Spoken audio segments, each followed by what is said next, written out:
Assalamu alaykum vatandaşlar. Mustaqillik yolda izlanish programmamizning 19 soniga hoş geldinglar. Bugün biz Sharqiy Turkiston sürgün dokumenti Tashqi ishlar ministri Salih Xudoyer efendimni bu suhbatimizga taklif qildik. Suhbatimizga hoş geldiniz. Hoş bulduk, rahmet. Bugün biz o'tkazilgan suhbatimiz 12 ayning 22 kuni, ya'ni 22 dekabr to'g'riliq bo'lib, bizga o'xshash davlatining egilik huquqini yo'qotgan, vatani munqiraz bo'lgan xalqning peshonasiga bir nomus tamg'isi besiladi. Nomusni bilish insonlik xislat jumlasidan bo'lsa, nomusni yo'yishni bilish insonning yuqori sifatlaridandir. Vatanning munqiraz bo'lgan kunini esda tutish va u kunda eng oz bo'lgandimi mustaqillik irodamizni ifodalash bu nomusimizni yo'yishimizning eng oldingi bosqichi bo'ladi albatta. Sharqiy Turkiston sürgün dokumenti 22 dekabr kuni Sharqiy Turkiston milliy motam kuni qilib bekitdi. Va har yili bu kuni har xil faoliyat va namoyish bilan Xitoy tajovuzchilariga bo'lgan g'azab nafratimizni ifodalash va egilmas mustaqillik irodamizni namoyon qilish qaror qilindi. Bugün biz Sharqiy Turkiston sürgün dokumenti Tashqi ishlar ministri Salih Xudoyer efendimni mushu masala to'g'riliq fikir bayon qilishga taklif qildik. Marhamat Salih Xudoyer efendim, 22 dekabr nima uchun biz bu kunni milliy motam kuni qilib bekitdik? Shu to'g'ri so'zlab bergan bo'lsangiz. Bu günü hammadan ma'lum bo'lganidek, Sharqiy Turkiston Cumhuriyeti'nin, yani 2. Sharqiy Turkiston Cumhuriyeti en ahırki resmi egilik huquqimizni qo'limizda tutgan devletimiz. Şu gününki şu Cumhuriyetimizningki milliy armiyasi, yani bir devletninki armiyasi bo'lmasa, onunki egilik huquqini, o devletning zimin bütünlükini, o devletninki puhralarini qo'g'dayolmaydi. Yani en birinci törük bu devletni ayakta tutup turadigan şu milliy armiya ve istihbarat desek bo'ladi. Bizninki milliy armiyasimiz şu 12 ayninki 22 kuni Xitoy atalmış Xalq Cumhuriyetininki atalmış komünistlarninki, Xitoy komünistlarninki atalmış Xalq Azatlık Armiyasi tarafından hem Cumhuriyetimiz ag'darilib o'tdi, hem milliy armiya nimisi milliy armiyani şu kunda yo'qotdi. Yani atalmış Xitoyninki Xalq Azatlık Armiyasininki 5. korpusiga buyruq bilan şu kuni qo'shilib o'tdi. Yani devletimizni devlet qilib tutib turgan eng oxirgi narsani yo'qotgan kunimiz. Yani devletimizningki egilik huquqimizni yo'qotgan kunimiz. Devletimizningki ag'dirilib ketgan kuni. Bu biz uchun milliy motam kuni. Eng ichinishli kun bizga. Gerçi 10.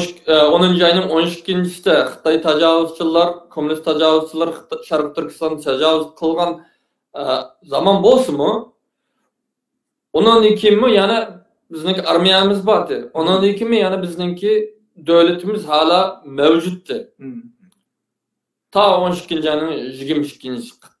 kadar. Şu günü devletimiz asasen devletimizni qo'ldan yo'qotib qo'ydik. Yani egilik huquqimiz şu günü yo'qoldi. Xitoylarmi şu günni atalmış aks ismini ağım yok, atalmış Xitoycha bir gap var. Ülkelik hükümeti de başında şu kuni bayon qildi. Yani devletimizni ag'dirib qo'ygandan keyin. Shuning uchun bu kunni la'natlaymiz. Shuning uchun bu kun bizga milliy motam kuni. Chunki bugungi irqiy qirg'inchilik, bugungi yani 74 yilning yoz kurayotgan ishg'oliyat, irqiy qirg'inchilik, mustamlikaninki bo'lishininki sababi devletimizningki qo'ldan ketganligi. Agar devlet qo'ldan ketmagan bo'lsa, biz bugun bunda qirılmaydik. Dünyanın har qaysi yerlarida bunda sargardan, sarson sürgünde yaşamaydik. Yani Sharqiy Turkistonda buladik. Agar bugun bu bu afetlik, bu qar kun bizninki beşimiz, bu matem günü beşimizde ötmegen bolsa. Şunun için biz bu günni matem günü dep bekitdik. Biri en içinişlik matem günü Şarkı Türkistan halkıga ve Şarkı Türkistan yani devletin yuqtup koştun mu içinişlik bir narsa yok. Eğer bunu bilsek.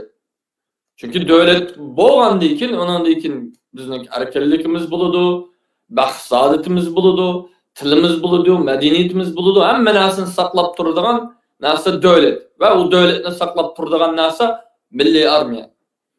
Onu yo'qotgan kunimiz. Shuning uchun bu milliy matam kuni. Ammo yolg'izlam bu milliy matam kuni deblam matam tutishdan sirib biz xalqarada hamma Sharq Turkiston xalqi bo'lish bilan Sharq Turkistonlik bo'lish bilan bizningki bu kunni la'natlaydiganligimizni, bizningki Sharq Turkistonning mustaqilligidan vaz keçmegenlikimizni ve hergiz vaz keçmeydiganligimizni ve bu Xitayninki tajavuzchilarninki, Xitay işgaletchilarninki devletimizning ag'dirib etganiga qarshi ekanligimizni ve biz xalqaroning Sharq Turkistonni ishg'ol ostidagi bir davlat deb e'tirof qilishiga chaqirish qilishimiz kerak.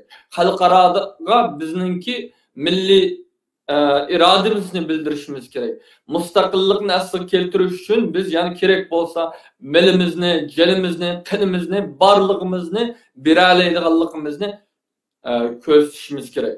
Shuning uchun bu milliy matam kunida matam tutishdan sirib xalqaroga o'zimizningki irademizni har qaysi davlatlarda yolg'iz bir kishi bo'lsakmi, u shu davlatda o'zimizningki ölmegenlikimizni, bu Sharq Turkiston devletimizden vaz keçmegenlikimizni ve hergiz vaz keçmeydiganligimizni xalqaroga bildirish mecburiyetimiz bor. Bizninki ecdatlarimizga hozir qo'limizdan keladigani shu. Shularni xotirlash, devletimizni xotirlash ve shularning ro'yini, shularning izini besish.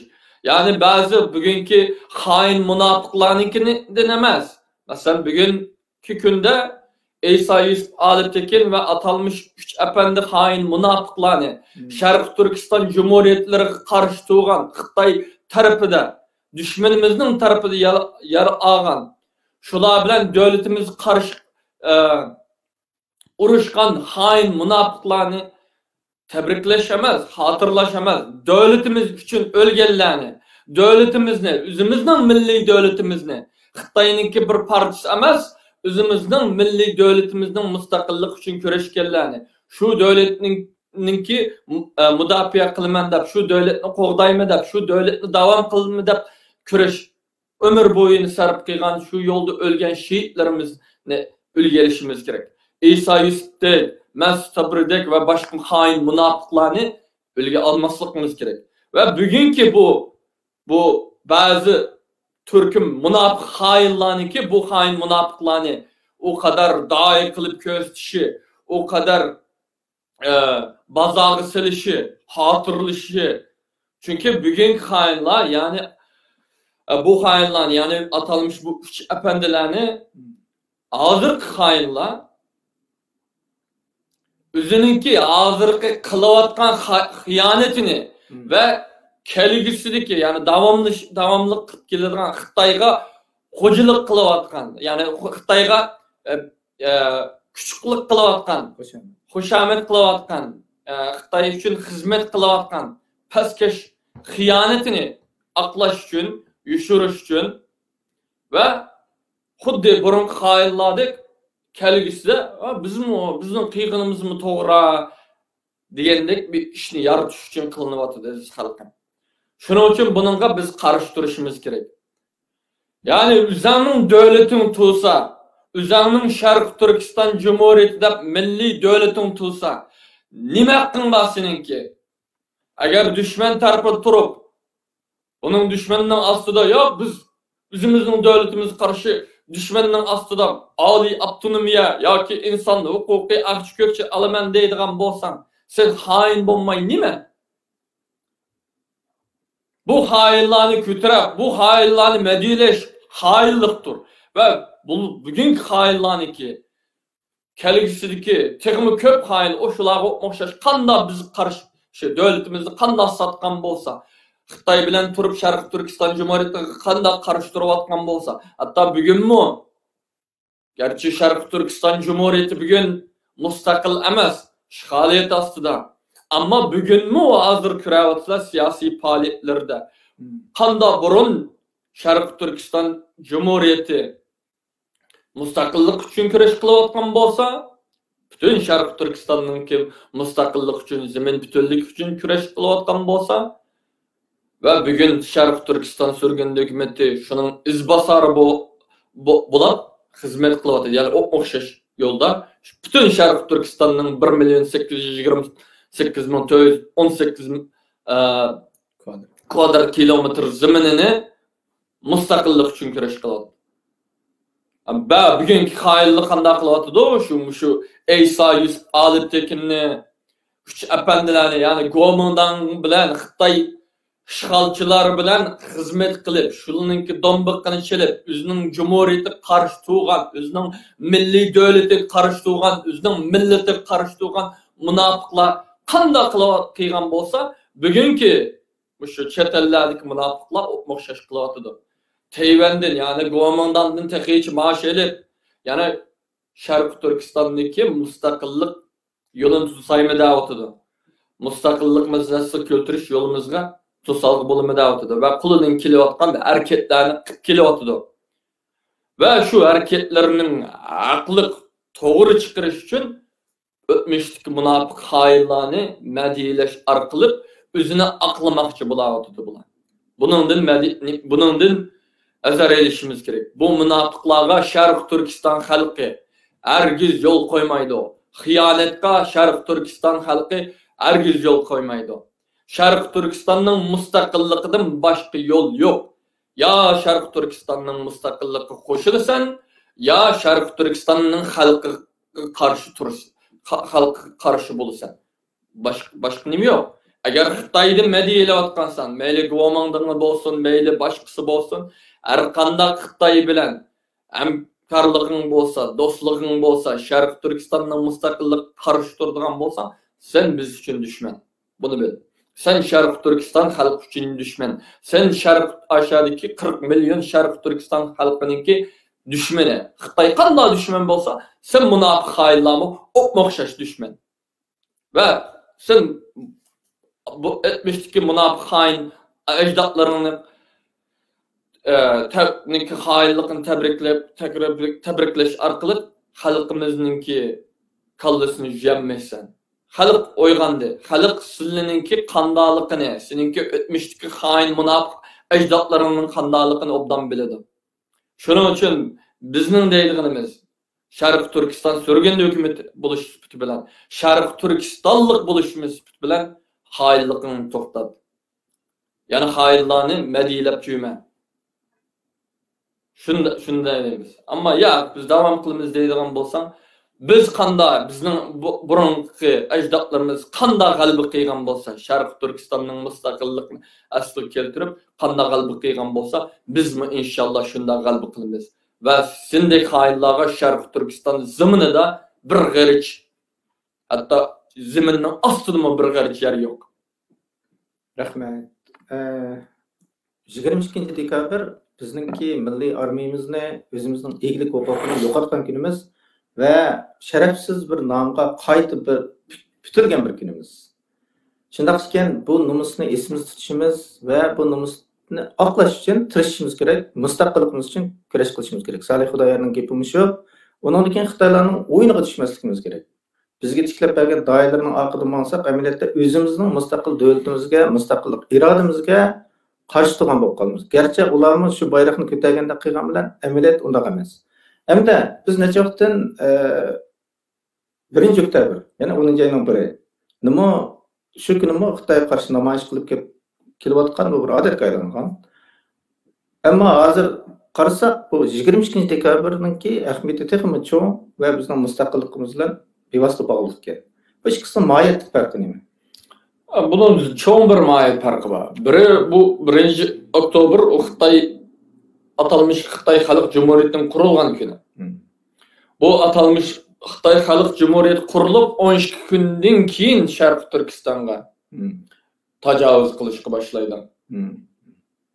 U Xitoyning o'zining jumhuriyatkini. Uni nim qilish Xitoy xalqining o'zining qarshi turamdi, qarshi turmamdi, u nima? Biz bilan qilchi bir cho'ng bir munosabati yo'q. Biz agar la'natlaydigan kun bo'lsa, 10-oyning 12-kuni, ya'ni Sharq Turkiston zimini nim qilgan kuni, tajovuz qilib kelgan kuni. Agar u kunni la'natlaydigan bo'lsak, masalan, 10-oyning 1-ini la'natlaydigan bo'lsak, unda bo'lsa Gomandanning qurilgan kunni la'natlash kerak. O'xshash nimada. Yoki atalmış Xitoy Cumhuriyeti nima atalmış demokratlarningki o'ziga tiklib olgan yangi bir Xitoy Cumhuriyeti quramiz deydigan kunni e'lon qilgan kunni la'natlash kerak. Agar unda nima qilsa. O'xshash mantiqi bilan. O'xshash mantiqi bilan. Agar baxshimiz yolg'izdan Xitoyning har qanday qurilgan davlatni la'natlash bo'lsa, shunday qilishimiz kerak. Xuddi biz kommunizmga qarshi bo'lsak, o'sha 10-oyning 1-ini nima bo'ladi? Bizning bu yerda düşmanımız Xitoy. Meyli komünist bolsun, meyli Gomandanı bolsun, meyli milletçisi bolsun, meyli Tungunu bolsun, Musulmanı bolsun, meyli militarist bolsun, meyli atalmış demokratçısı bolsun, Şarkı Türkistan zemininki bir g'irich zeminini Xitoyga qo'shib olimi deydigan, Xitoyning zemini deydigan, işgal qilimi deydigan, mustamlikini davom qilimi deydigan Xitoyning qandig'i bo'lsa, o bizning dushmanimiz. Onu bilishimiz kerak. To'g'ri. Bizning masalamiz yolg'izdan kommunist bilan nima bilan emas. Bizning masalamiz har qanday ishg'oliyatchi, tadavuzchi bilan. Bizning dushmanimiz shu. Onu bilishimiz kerak. Agar bizga do'st bo'lamiz desa, cho'qim bizning mustaqilligimizni qo'llash kerak. Albatta, eng birinchi shart u. To'g'ri. Eng birinchi shart. Bu bilan har qanday hamkorlik qilish. Agar siz kasmo oldi bilan ochiq bayon bersan, Sharq Turkistondagi bu Xitoyninki irqiy qirg'inchilikni, ishg'oliyatini, mustamliklikni la'natlaysan, onundan sirt Sharq Turkiston xalqininki mustaqillikka bo'lgan irodasini hurmatlaysan va Sharq Turkiston davlatininki egilik huquqini hurmat qilinadi, jakalaysa, onundan keyin sen bilan hamkorlashish haqida o'tirib qanday hamkorlashimiz degili bo'ladi. Uni qilmay turib biz ular bilan hech qanday hamkorlash qilg'ili bo'lmaydi Xitoylar bilan. Xitoylarning har qandayı bilan. Onu qilmoqcha u dushmanga shangil bo'lmaydi. Biz burnimizga necha qatim yeb ketdik mana 100 yil ichida.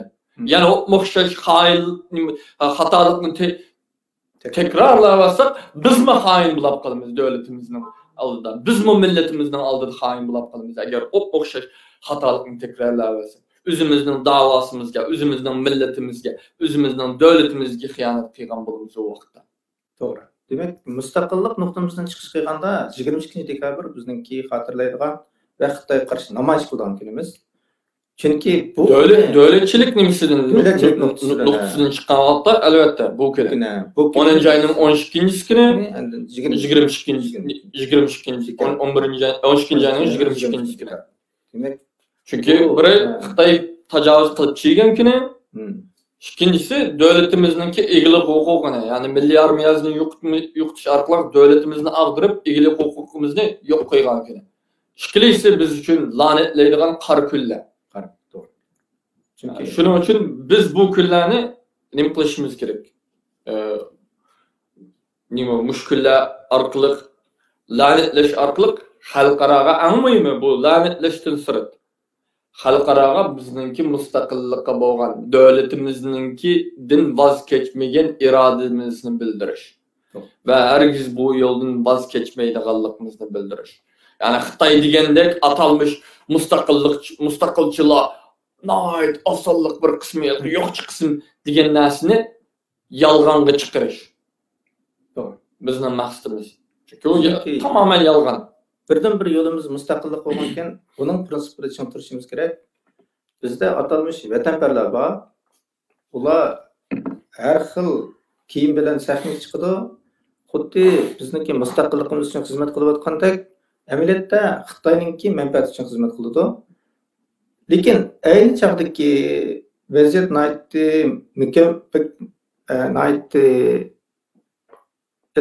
tushuniksiz bir xil holatda. Ayni chog'da bir tarafda Sovet bor, bir tarafda Xitoy, Qizil Xitoylar bor, bir tarafda Kuomintang bor. Yani Uyg'urlarning shu 22 dekabrning oldi shu Sharq Turkistonning oldi keyindagi siyosiy ahvoli qanday edi? Endi bunday deyishimga sabab chunki nurg'un odamlarga bizningki ziyolilarimizdan kelgan tushunchada Uyg'urlar hech qanday imkoniyat yo'q edi. Faqat mush yo'lda menishdan boshqa yo'l yo'q edi. Ahmadjon Qosimov inshaalloh shu ishni qilgan. Umo Sharq Turkistondagi mustaqillik uchun kurash qilgan deydigan bir bizga bir tushuncha berdi. Ammo şu çarkı siyasi vaziyet aşında mıydı? Şimdi bu siyasi vaziyet mesela eğer bu tafsilatını sözler kessek uzun bulap gidiyor. Ama 49'dan başlaylı. 49'da Uruslu'nunki niyeti Şarkı Türkistan'ı yani bula eç Xitay komünistli bilen Xitay atalmış Xitay Halk Cumhuriyeti'nin kuruş niyeti çırpılı. Şunun bilen Urus'un kelimesi bu müstakil Şarkı Türkistan Cumhuriyeti kalsa bu yerde bu zamanda Şarkı Türkistan zamanda devletimiz müstakil kalsa bizninki İngilizlerinki yoki başka devletlerinki ta'siri uçura.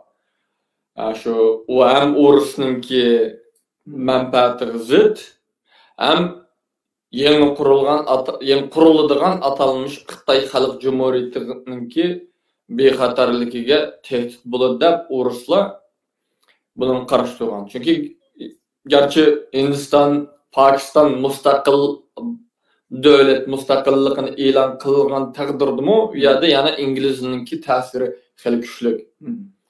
Masalan, o'z vaqtidagi Yaqup Bek davridagi 7 shahar davlatiga qarasakmi, o'xshash. Ayadal qilib tampon bo'lmasin.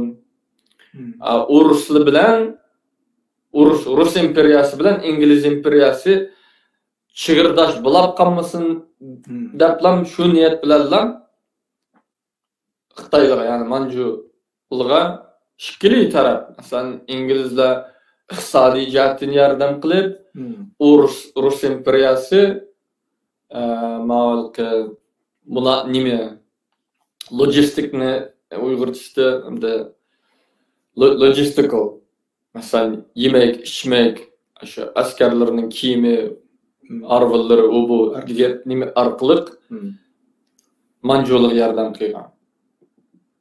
Çünkü ayada müstakil Şarkı Türkistan Cumhuriyeti bo'lib qolsa, ikkilisi qo'rqaydi. Ya o'z vaqtidagi Yaqup Bekniki. Ma birisi nima masalan agar Rusga yaqinroq bo'lib ketsa, İngilizga aqmaydi.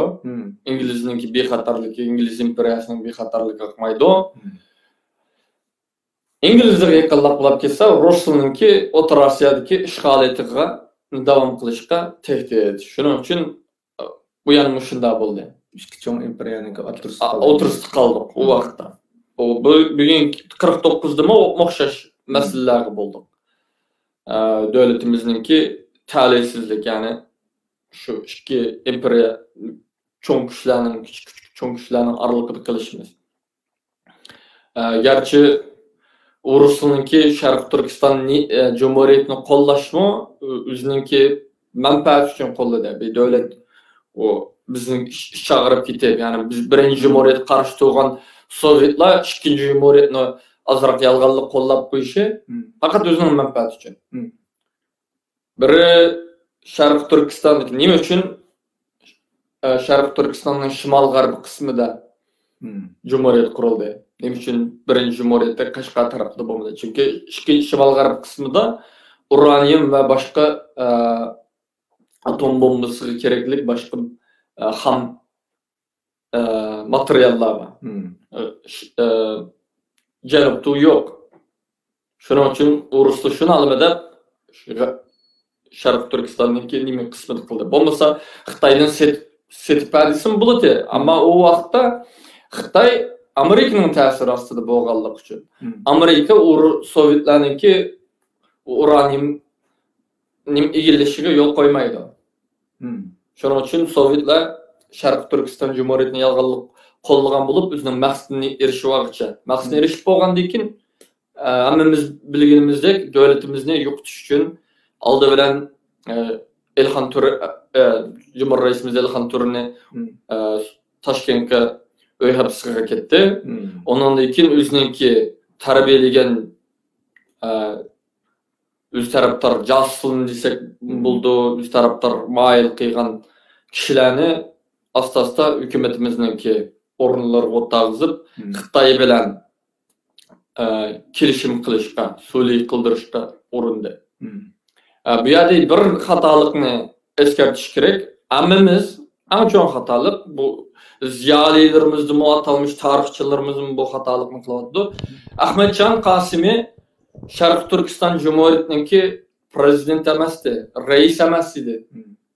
Agar dokladlik qarasak shu vaqtdagi nurg'un arxivlik qarasak, mayli Xitoyninki bo'lsin, mayli o'zimizning davlatimizningki bo'lsin, mayli O'risninki bo'lsin, mayli Amerikaninki bo'lsin, Ahmedjon Qosim tashqi ishlar ministri edi. Uningki vazifasi hukumat kabinetining ichida 15 kishilik hukumat kengashining ichidagi shu tashqi ishlar munosabatli kishi edi. Buni nima qilish kerak? Buni to'g'ri bilishimiz kerak. Shuni eskartib qo'ydim. Ammo shu vaqtdagi vaziyatda 49da Xitoylar Ruslar Xitoy bilan bizni yo'qotishga yo'lga nima qilib bo'lgandi.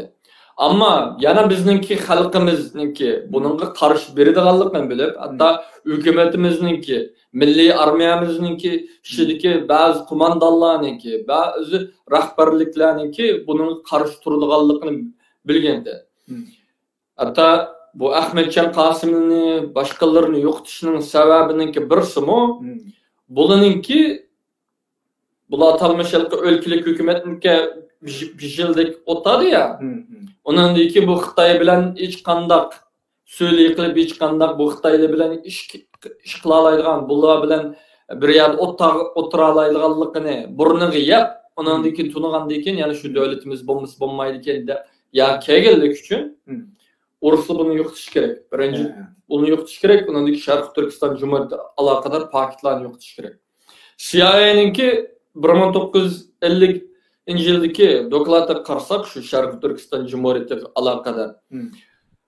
Bu Ruslar Ahmedjon Qosimi, Deliqon Sugurbay, Isoq Bekmonov, ya'ni milliy armiyaning bosh qo'mondonlari va tashqi ishlar ministerimizni qatorliqlarni Aylipran vaqa atalmış Aylipran vaqasi orqali yo'qotdi. O yo'qotish jarayonida yana 9-oyda 30 nafar yuqori darajalik milliy armiya qo'mondonlari va davlat rahbarlarini yo'qotdi. Bu yerda CIA'ning dokladi degandek bu yerda bo'layotgan ish bu Ruslar bilan Xitoylarning ensirayotgani bu yerdagi xalq yana o'ziniki Sharq Turkistonniki mustaqillik bo'lishini xohlaydi. Bu Xitoy Cumhuriyetiga qo'shilishini rozi ko'rmaydi ko'p qismi. Ve bununki karşılık veriş iradesi bağlılık için karşılıkını azlayış için komandallıkını yo'qotish kerak deyish qarori bilan muşularni muşunda o'tadi deb yozilgan. Yo'lboshchilarning liderlar. Shuning bilan Xitoy tajovuzchilar chiydi. Xitoy tajovuzchilar 10-oyning 12-kunida Sharq Turkistonga biz shirga vaqtda bazı mesela bular oldi bilan Qumul tarafından Pichan tarafından o'tdi ya. Şu yerda Sharq Turkiston xalq qarshilik berdi. Yani gerçi zor qarshilik berilmagan bo'lsa-mu, azroq bo'lsin qarshilik berdi. Ta nimaga bag'ishimi qarshilik berdi. G'o'ljidimi? Sharq Turkiston davlatini ag'dirib bo'lgandan keyinmi yosh milliy armiya ofitserlari chunki cho'ng qo'mondonlar Rusning yugenidir ya. Bir kısımları yana o buyruqni nima qilmaydi. Davlatimizni yo'qotmaymiz. Biz davlatimiz uchun nechimin shahidini berdik biz bu yo'lda yo'qotmaymiz deb. Masalan ba'zilar Rahimjon deb bir sibba nechilari. Shular ayol bo'lmay bir astidagi Mesela bu da 105 yıl. Rahimcan degan kişi 505 mayor desek buludu. Bu karşılık biriyor. Xitay armiyası yana nimige ta Xotenge kelgüçmü yana karşılık biriyor. Ve Xitay armiyası Xotenge şu 22 dekabrda çırdı. Ana Şarkı Türkistan'ı ki en ahırki çoğun şehri yani Xoten vilayeti. Şu yani 22 dekabrda ep bolgandan keyin biz çiripmeyen ep bolduk degandan keyin ondan keyin milliy armiyani yo'qotdi. Ondan keyin davlatimiz ne ag'dirib o'tdi. Shuning uchun bu kunni la'natlaymiz. Ammo bizning fojialik nimamiz shu. Ammo imkoniyat borki qarshilik berishga. Bizningki agar ba'zi yuqori darajalik adamlarimiz şu vaqtki la hain munofiqlik qilmagan bo'lsa, onun sırışı ölü Xitaylıcı, Uruslucu ölüdikimiz. Zaten ölümüz bugün. Ölgen bir uruş ölgen bir millet mağlup olmaydı. Karşılık vermeyiz, küçük kılıp yokuladı bir millet. Bunu biz kürevatımız. Biz tarihimizde düşman karşı uruşup mağlup boğanımız yok. Daim şu sıkıntıyla mağlup olumuz. Siyaset olan mağlup olumuz. Ama can meydanında mağlup boğanımız yok. Ve mağlup olmaydık. Ölüdük ne? Elbette mukarrar. Ölüm mukarrar. Net yüzümümüz, hatta net milyon halkımız mı kırılışı mümkün idi. Kırılıp geçişi mümkün idi. Aşı Uruska hem nimin takabül turuş arkalı. Ama yana devletimizdeki müstakillikini asli müstakillikimizni saqlab qilishimiz, devletimizni saqlab qilishimiz ehtimoli mu yana shu qadar yuqori bo'ladi. Chunki Rusiyninki, Xitoyninki düşmanlari, g'arb dunyosimi shu vaqtda kuzatayotgan holatda o'limi jim o'tmaydi. O'limi agar biz cho'ng darajada qarshilik bera olgan bo'lsak, o'limi qo'llaydi. Chunki u o'zining dushmani. En çok tehditler, o düşmanın acizlaşı için her tür fırsattan faydalanma deydi. Xuddi biz düşmanımızla karşı nimqilish için her kandak bir devlet bilen. Xitayni tehdit ko'radigan, Xitayni düşman deydigan her kandak bir kuch bilan hamkorlash uchun tayyorligimizdeklar. Ular nima qiladi? Chunki bu yerda ishkili tarafninki bir ortak düşmanı bo'lganligi uchun bu muqarrar bizga yordam beradi. Hatta yardım verişini mi şu vaqt İngiliz'deki dokladları qarsak mı yardım veriş niyetim batı. Şunun bu Urus istihbaratı bu uçurulunu ilgilep Xitayga bu Mısır mavzununki niyeti Şarkı Türkistan'da aldı bilen Tibet ne pula apa. Anandaki 51. 52. yılda Şarkı Türkistan'da erişti. Ama Xitay için Urus için Şarkı Türkistan en çoğunluk tehdit bolgandan keyin birinci olab Şarkı Türkistan'ı işgal qilish mecbur. Yolunu Urusla mavzununga sizip aldı. Demek bu yerda imkoniyat bor ekan. Nurg'un odamlar shu chog'dagi echinishlik tarixni qayta eslab, agar shu ikkinchi jumhuriyatning askarlari bir etishib boqqan bo'lsa-chi deydigan bir xil pushaymonlik bo'ladi. Shunchalik askar Xitoylarning qo'yniga amalsiz kirib ketgan bo'ldi. Xitoylarningki 5-korpusda bekitildi. Ammo uning nurg'unlari, azroq vijdonliklari hammasini Xitoylar yo'qotib etdi. Har xil sabablar. Ularning liderlarini albatta odatdagi askarlarni keyin har xil yo'tkab, undan keyin medeniyat inqilobi deb o'lgandan better qilib etdi. Shu chog'da o'limdan qo'rqib olgan bu tinchlik qadam amaliyotda uni o'limdan better bir kunga qo'ydi. Bizningki askarlarimizni, bizning xalqimizni. Ham bugungi kunda bilyapmiz. Bugun mana Sharq Turkiston turayotgan bizningki xalqimiz o'limdan better kun ko'radi. Shunga sharafli o'lim har vaqt go'zaldir. Vatan uchun, mustaqillik uchun sharafli o'lishni agar Alloh nasib qilsa, bu eng go'zal ish dunyodagi. Demak, fursat cho'qim bo'ladi. O'limdan qo'rqmasligimiz kerak. Biz tarixni o'zgartib, hammasi vatan uchun desak, taslimnomga qo'l qo'yganmi, vatan uchun bo'lsa, bu xato bo'ldi. Xuddi bugun mush fursatda hozir Istanbulda bizning üç efendimizni tabriklab o'tib, ularni vatan uchun deganga o'xshash bu xalqni aldash bo'ladi. Endi bu bizning har qanday qilgan siyosiy faoliyatimiz bir realistik bo'lishi kerak. 22 dekabr qilib bekitib namoyish qilyapmiz va qilmoqchi bo'lyapmiz. Ammo sizningcha buningki mushtaq qilsak buning qanday ahamiyati bo'ldi? Biri xalqaraga, bizni kuzatayotgan xalqaraga, bizningki o'lmaganligimizni, ya'ni bu millatninki, bu davlatninki o'lmaganligini bildiramiz. Şehitlerimizni mush davlat uchun qanini, jenini, milini bergan, bütün ömrünü sarf qilgan ajdodlarimizningki ruhini madiylagan bo'lgan bilamiz. Yani biz vaz kechmadik, biz sizlarni unutmadik, biz davlatimizni cho'qim yana asli keltiramiz. Biz xalqaraga berdigan mesajimiz bizga yordam qilsang, bizga bir fursat bersang, biz yana shu davlatimizni asli keltirish uchun shikiliysimizninki düşmanı bo'lgan bu Xitoy faşistlerini, bu Xitoy imperialistni, bu Xitoy tajovuzchilarini yo'qotish uchun biz mana tayyor, bizning xalq mana tayyor. Bunun uchun bu yo'lda janidan, melidan, qanidan barlig'idan kechish uchun mana necha million xalq tayyor. Faqatlam shu azroq yordam kerak, azroq fursat kerak. Shuni yaratib bersam biz çokum devletimizni asli keltire olamiz degan mesajni berish eng muhimi shu. İkinciden o'zimizninki milliy bo'lish sifatimiz bilan o'zimizninki bu lanetlik bu kunni hatırlash orqali devletimizningki nima uchun yo'qotib qo'yganligimizni, qachon yo'qotib qo'yganligimizni, ya'ni egilik huquqimizni va egilik huquqimiz bo'lmasa qanday ko'rdiganligimiz ne? Yani ko'rayotganligimiz ne?